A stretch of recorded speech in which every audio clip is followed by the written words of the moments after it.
Assalamualaikum warahmatullahi wabarakatuh. Selamat pagi teman sejawat dokter semuanya. Perkenalkan, kami dari Rumah Sakit Airamu Kabupaten Nagekeo, Nusa Tenggara Timur, dengan saya Dr. Fajar Pramadu, spesialis penyakit dalam. Di kanan saya adalah Dr. Andreas Agung Kurniawan, dan di kiri saya adalah Dr. Stefania Paula Muke Jugo. Di sini kami akan mencoba untuk melaporkan dua kasus. Apa yang kita laporkan, kasus ini dapat berguna untuk dunia pendidikan dan dunia penyakit dalam. Selamat pagi para profesor, selamat pagi dokter-dokter senior dan teman-teman sejawat lainnya. Saya akan melaporkan laporan kasus yang pertama, yaitu seorang laki-laki 62 tahun dengan artritis gout kronik dengan deformitas sendi berat. Gout merupakan penyakit progresif akibat deformasi kristal monosodium urat yang menyerang sendi, ginjal, dan jaringan ikat lainnya. Akibat dari hiperurisemia kronik dapat menyebabkan gout kronik. Dengan penanganan yang tidak tepat, dapat terjadi deformitas sendi sehingga menurunkan kualitas hidup pasien. Pada presentasi kasus, didapatkan laki-laki 62 tahun, pekerjaan pensiunan PNS, pertama kali datang ke poli Rumah Sakit Airamo, poli penyakit dalam dengan keluhan bengkak pada sendi yang menetap sudah lebih dari 10 tahun, tidak nyeri, namun pasien kesulitan berjalan dan kesulitan menggunakan alas kaki. Pada antropometri didapatkan berat badan 45 kg, tinggi badan 160 cm. Pada tanda-tanda vital didapatkan dalam batas normal. Pada status lokalis terdapat TOFI multiple pada keempat ekstremitas atas dan bawah. Laboratorium terdapat peningkatan asam urat 9 mg, ureum 76,2 mg, kreatinin 2,16 mg, serta LED 62 mg. Presentasi kasus untuk gambaran radiologi, terdapat TOFI multiple disertai erosi dengan gambaran punch out dan sklerosis permukaan sendi, tanpa disertai penyempitan ruang sendi dan osteopenia periartikular. Di sini ditunjukkan ronsen untuk sendi pada sendi kedua ekstremitas atas dan bawah serta lutut.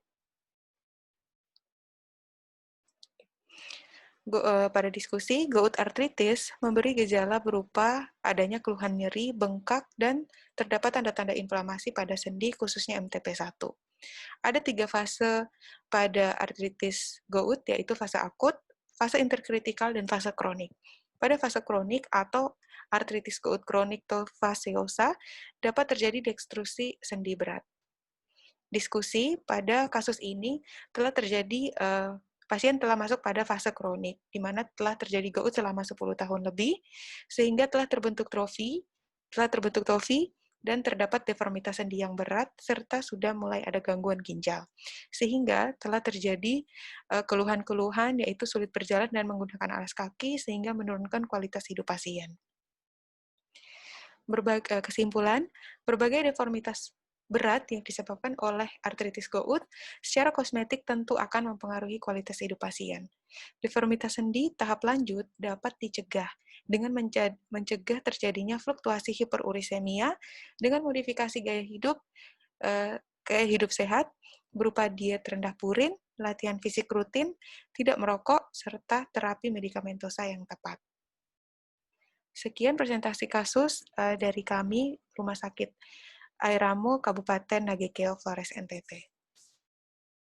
Selamat pagi. Kali ini saya Dr. Andreas Agung Kurniawan akan mempresentasikan kasus yang kedua dengan judul laki-laki 27 tahun dengan efusi pada pneumonik masif berulang. Sebagai pendahuluan, efusi pada pneumonik merupakan efusi pleura sekunder yang disebabkan oleh pneumonia, baik bakterial, virus, maupun abses paru. Efusi pada pneumonik ini merupakan efusi pleura eksudatif pada 20-40% pasien yang dirawat di rumah sakit dengan pneumonia. Sekitar 5-10% efusi parapneumonik berkembang menjadi empiema. Tujuan dari tata laksana efusi parapneumonik adalah eradikasi infeksi, mengembalikan sirkulasi normal cairan pleura, paru-paru dapat mengembang, dan mengembalikan fungsi normal respirasi. Presentasi kasus, laki-laki 27 tahun, suku Flores, pekerjaan petani, datang ke IGD Rumah Sakit Daerah Airamo dengan keluhan sesak nafas. Sesak nafas sudah dirasakan selama 3 hari, terus-menerus, semakin memberat, disertai rasa nyeri di dada kanan. Sesak nafas terutama dirasakan jika batuk dan aktivitas. Sesak nafas didahului dengan demam dan batuk berdahak selama 4 hari. Riwayat trauma disangkal. 3 bulan sebelumnya, pasien dirawat selama 1 minggu dengan diagnosis efusi pleura kiri masif. Dan dilakukan fungsi pleura sebanyak 4.700 cc dengan warna kuning keruh. Pasien dirawat dengan terapi antibiotik empiris ceftriaxone dan dipulangkan dengan obat antibiotik cefixime. Riwayat opname, penurunan berat badan, infeksi TB sebelumnya, kanker, narkoba suntik, semuanya disangkal. Pasien perokok aktif sehari 1 bungkus, pasien merokok sudah selama 8 tahun. Pulang dari rumah sakit 3 bulan lalu, pasien tidak datang kontrol dan sekarang datang kembali ke IGD dengan keluhan sesak nafas. Pada pemeriksaan, pasien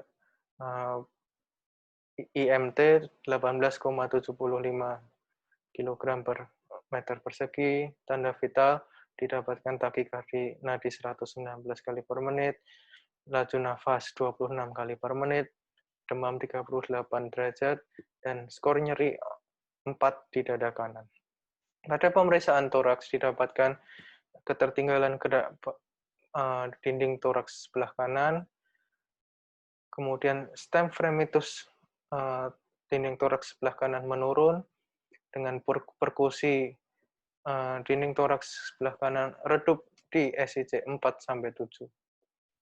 Pada auskultasi didapatkan suara dasar vesikuler di paru kanan menurun di SIC 4-7 disertai ronki kasar setinggi SIC 4-5.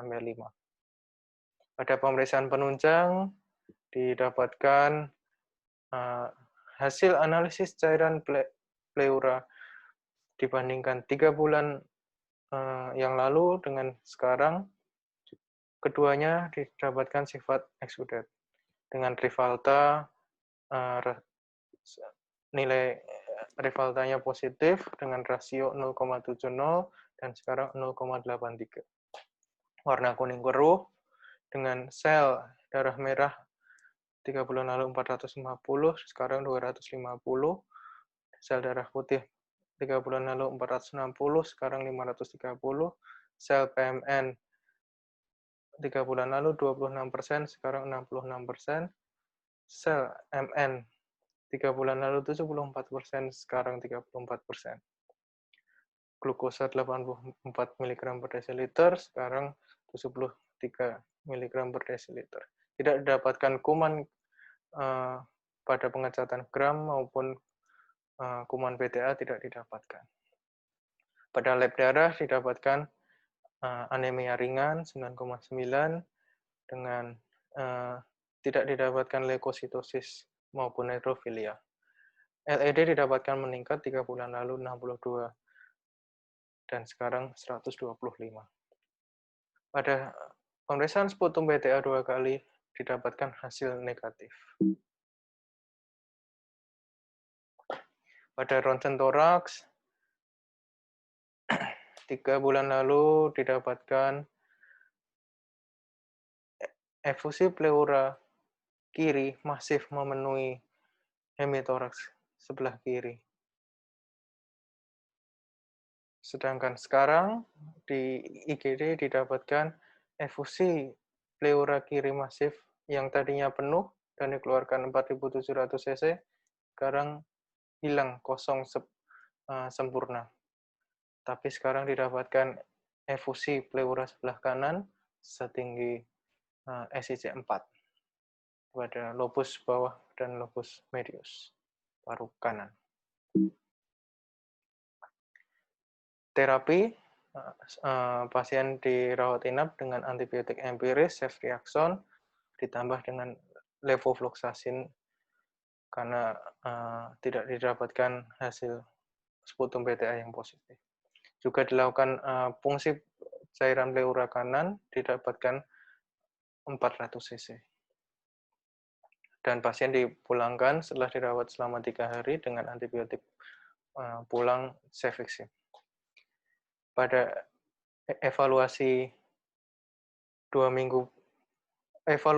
hari perawatan, secara klinis keluhan sesak dan demam hilang, batuk masih didapatkan. Dengan hasil ronsen tidak didapatkan penambahan dari cairan efusi kanan. Setelah rawat jalan, pasien dipulangkan dan kontrol di poli pada 2 minggu kemudian dan 4 minggu kemudian, klinis sesak, demam, batuk tidak didapatkan. Dan evaluasi dari efusi kanan didapatkan perbaikan. Sebagai diskusi, infeksi paru-paru dan pleura merupakan suatu proses yang progresif di mana efusi pleura parapneumonik dapat membaik secara spontan. Namun dapat pula berkembang menjadi terorganisir dan terbentuk fibrotik bersepta yang memerlukan tata laksana di bidang bedah. Tata laksana efusi parapneumonik bersifat konservatif dengan terapi medikamentosa, suportif, dan antibiotik di spektrum luas, hingga tindakan bedah untuk evakuasi cairan pleura yang diikuti dengan rehabilitasi medik paru. Sebagai teori, perkembangan proses efusi parapneumonik dibagi menjadi 3 tahap, tahap eksudatif, tahap fibropurulen, dan tahap organisasi. Simpulan, pasien dengan efusi parapneumonik memerlukan tata laksana suportif termasuk antibiotik spektrum luas secara dini dan adekuat, serta dipertimbangkan untuk dilakukan evakuasi cairan pleura secara optimal. Keterlambatan atau tidak dilakukannya evakuasi cairan pleura dapat meningkatkan morbiditas maupun mortalitas pasien. Sekian dari kami, Dr. Andreas Agung Kurniawan, Dr. Stefania Paula Mokijogo, dan Dr. Fajar Pramadu, spesialis penyakit dalam, melaporkan kedua kasus dari Rumah Sakit Daerah Airamo, Kabupaten Nagekeo, Flores, Nusa Tenggara Timur. Terima kasih.